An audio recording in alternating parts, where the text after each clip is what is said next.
আৰু সেই উপলক্ষে আমাৰ যিসকল দিব্যাংগ ভাই বন্ধু আছে আমি এতিয়া ভাৰত চৰকাৰ অসম চৰকাৰে BTRতো আমাৰ বিভিন্ন ধৰণৰ দিব্যাংগসকলৰ কাৰণে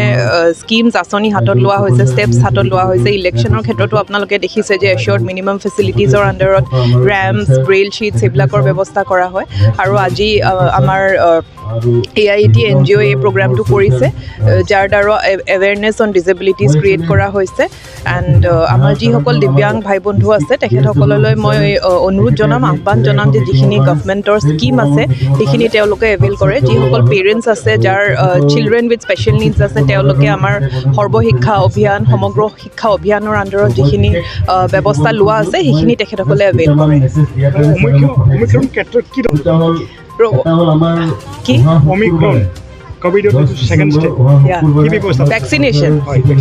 ভেকচিনেশ্যনৰ ব্যৱস্থা আপোনালোকে দেখিছে মই নিজেও এতিয়া তালৈকে ওলাই যাওঁ আমি ঘৰে ঘৰে গৈ হৰ ঘৰ দস্তক যিটো আমাৰ মাননীয় প্ৰধানমন্ত্ৰী মহোদয় মাননীয় মুখ্যমন্ত্ৰী মহোদয়ে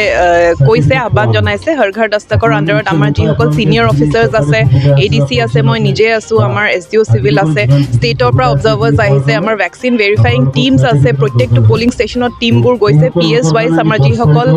লোক ৰেজিষ্টেণ্ট আছে তেখেতসকলক আমি বুজাই আছোঁ যে ভেকচিন ল'ব লাগে আৰু এই ধৰণে বহুখিনি লোক আমাৰ প্ৰায় 7-8,000 আছিলে লাষ্টত যিখিনি ৰেজিষ্টেণ্ট আছিলে আৰু এতিয়া তেখেতসকলক আমি কনভাৰ্ট কৰিবলৈ to a large extent around 40-50% already convert কৰিছোঁ আৰু এইটো 5 তাৰিখলৈ হৰ ঘৰ দস্তক চলি থাকিব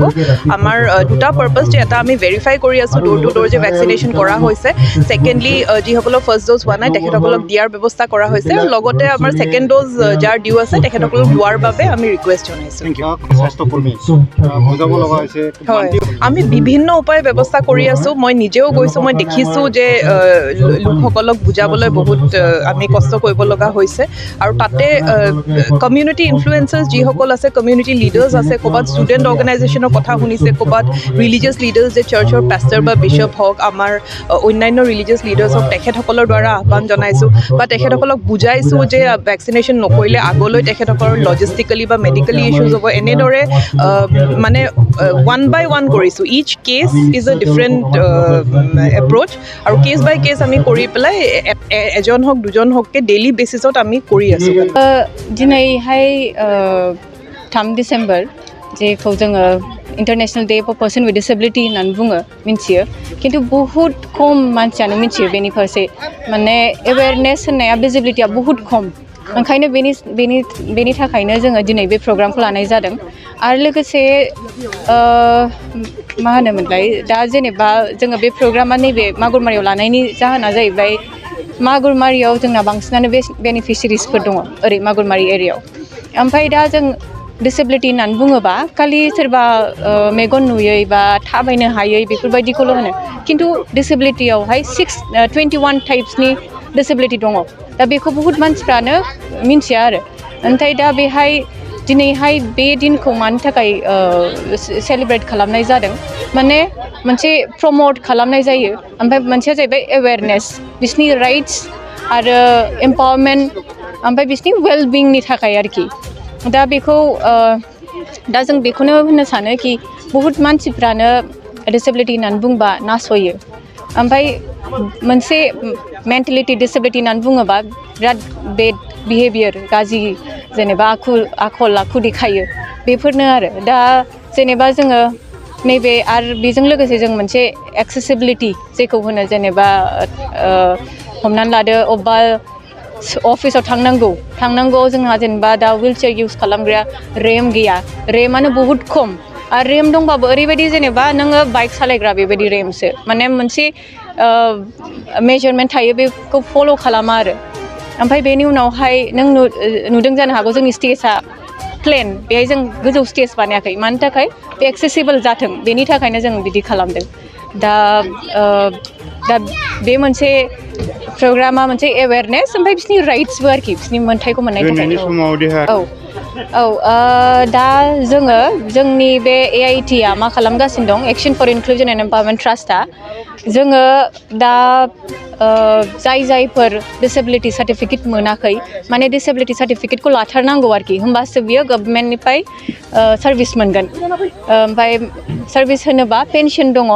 स्किमबो दं आरो बेनि बे दा नोङो जेला सार्टिफिकेटखौ मोनो होमबासो बे स्किमखौ लानो हागोन आरो लोगोसे बहुत सुबिदा दङ जेनेबा रिजार्भेसन दङ बिदि डिसेबल मानसिफोरनि थाखाय दा जायफोर मोनाखै जोंनि अफिसाव फैनो हागोन जोंजों खबर लानो हागोन नङाबा ससियेल वेलफेयार अफिसाव थांनो हागोन मानोना बिसोरनिफ्रायसो होखायो बे ओमफ्राय आं बेखौबो होननो सानदों एभरि फ्राइडे ना दा एभरि मान्थनि फ्राइडेआवनो माबा जायो मा होनोमोनलाय मेडिकेल स्क्रिनिं केम्प जायो आरोखि बाव थांनानै लाहैनो हागोन फ्रि अफ कस्ट बेयाव जेबो नाङा बेबायदि फैसा नाङा मोननो हायो बेहाय माने मेडिकेल बर्ड जिरायो डक्टरफोर जिरायो ओमफ्राय बेहाय नायगोन नोंनि मेडिकेल नोंनि माबाया पार्सेन्टेजआ बेसेबां बेनि उनावहाय 40% बा ओमफ्राय बेनि गोजौ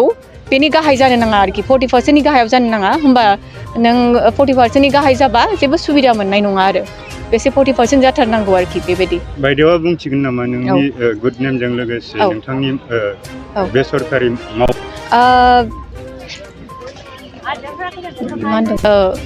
आंनि मुङा बावथिना मुसाहारि आरो आङो बे action for inclusion and empowerment trust NGO जों एस'सियेट जानानै दङ दा action for inclusion and empowerment ट्रास्टआ person with disability specially women and गार्लफोरजों खामानि मावो आरो जे आं दा सार्टिफिकेटनि खोथा बुंदोंमोन बे सार्टिफिकेटखौ जोंबो अर्गानाइज खालामो नङाबा जोंनावहाय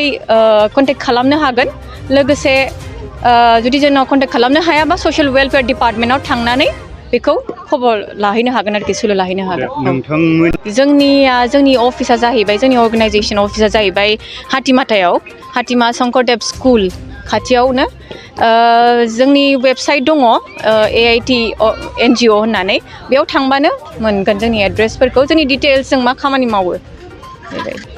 आं बेखौनो बुंनो सानो जे बयबो पारफेक्ट जानानै फैया सोरबा जन्म जानानै फैयो सोरबाफोर लामा ससेयाव जायो दा बेखायनो नासयाबालानो बयखौबो समान मेगनजों नायलाङो आरो हेफाजाब होलायलायो बेखौनो आङो बयनिसिमबो बुंथिनो लुगैयो ओमफ्राय बेजों लोगोसे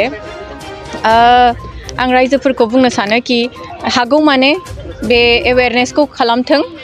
माने आं दा मोजां जानो हागौ खिन्थु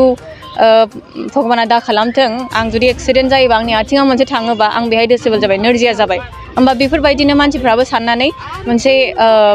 एवेयारनेस इनक्लुजन लाबोथों आरो बेखौनो बुंनानै मोनसे गोजोनथाव खौरां गोजोननि नोगोर क'क्राझाराव थानाय बाजार इन्डिया आरो MRM हस्पिटाल साखाथियाव बड'लेण्ड थेरापिस्ट सेन्टाराव थुब्ला ब्रह्मआ गुबुन गुबुन रोखोमनि सानाय सुनाय गोनां सुबुंफोरनि थाखाय फाहामथाय होनाय जायो जेरै जान्जि सानाय हान्थु सानाय गोदोना सानाय आदै सानाय आफादावदै सानाय जानजि जरा सानाय खर' सानाय सिनस्रि जरा सानाय बैफोरबायदि सुबुंफोरनि सानायफोरखौ फाहामथाय होबोगासिनो दं सोरबाफोर बे बेरामाव गोग्लैनाय सुबुंफोरा बे खाबुखौ लानो हागोन गोबां मिन्थिनो थाखाय नैबे जानबुं नङाव फन खालाम 9974030738